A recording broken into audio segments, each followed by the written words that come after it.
So in this video, we are going to create this scene inside Unreal Engine 5. Before I start the video, a quick word from the sponsor of this video. This video is sponsored by Ko Games. Ko is an amazing new gaming platform which you can use to create, share and play games totally for free. In my opinion, Ko is the best game development platforms out there. If you are a beginner and if you want to learn game development, Ko is the perfect place for you as you don't need any programming experience to make games. But if you know how to code, you can use the Lua programming language to create your own game logic. There are thousands of free high quality music, sound and art assets to choose from. There is also built-in multiplayer so you can publish your games instantly for others to play. Ko is powered by Unreal Engine, so your games will have high quality AAA graphics. As you might know, last month I took part in one of the biggest game jams that Ko ever hosted, and my game won the most aesthetic game award. I won $3,000 in this game jam. So I'm here to announce a new game jam that Ko is hosting. It's called the Game Creator Challenge. I'm competing with 7 other YouTubers to see who can recruit the biggest faction and make the best games with Ko. There's a $13,000 prize pool and you can win up to $1,000 if you submit one of the top games as part of this competition. This challenge is going to run for 4 weeks starting on November 15th. So please support me by downloading Ko for free using the link in the description and joining my faction in the Ko Creators Discord. So remember to join my faction in the Ko Game Creator Challenge by using the link in the description. So let's start making this. We'll start by adding a direction lamp. So this is your sun lamp. Change that to movable. After the direction lamp, we are going to add a skylight. So the skylight will give you that indirect lighting. Set that to movable as well and make sure that real-time capture is turned on. After the skylight, I'm going to add a sky atmosphere. And the sky atmosphere is not working out of the box. So we need to select the direction lamp. And in the direction lamp settings, you can search for atmosphere. And you need to turn the atmosphere sun light on. So now we get a good atmosphere.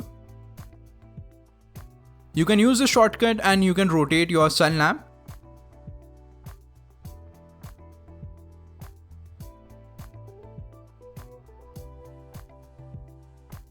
After that, we are going to add a post-process volume. So this post-process volume will be responsible for the exposure. So first, to apply this post-process volume to the whole level, you need to turn on infinite extents. After that, just search for exposure and turn on minimum brightness and maximum brightness. Set these values to a value of 1. So this will make sure that our exposure is constant. Let's make sure that we are using lumen. So you can turn on lumen for global illumination and for reflections as well. After the post-process volume, let's add an exponential height fog. In the fog settings, you can change the interscattering color to black. And you need to change the directional interscattering color as well. So just change that. You can turn on the volumetric fog option. So now our fog is behaving in a very realistic manner. If your fog is behaving in a different way, you can go to the project settings, search for fog, and make sure that this setting is turned on. Now to finalize the lighting setup, let's add some volumetric clouds. So lighting is looking good. Now it's time to add the landscape. So go to the landscape create panel.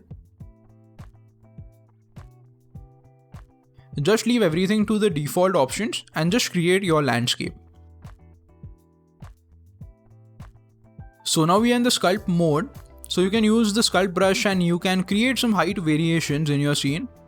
So a realistic landscape always has some height variation. So make sure that your landscape is not totally flat.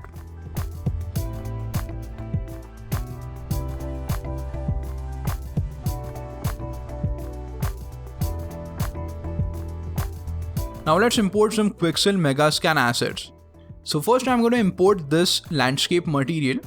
After imported, select your landscape and you can just search for the landscape material there.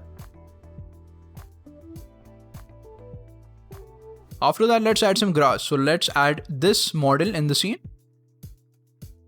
And let's add this model as well. After those are imported, go to the foliage panel. So our foliage panel is already populated with these assets. So actually what I'm going to do is I'm going to just delete all of them. So let's go to the material and let's actually turn on wind for this grass material. So now your grass meshes will have that wind applied. After you have done that, you can simply go to the foliage folder and drag these foliage assets. Make sure that all of them are enabled, and we are going to paint some grass on a landscape. So make sure that you are using the paint tool. There are a couple of settings right here that you can change. So you can change the density to 256.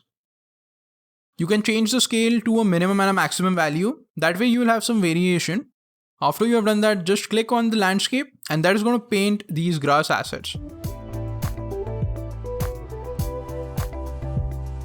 So similarly, you can add more grass assets for variation.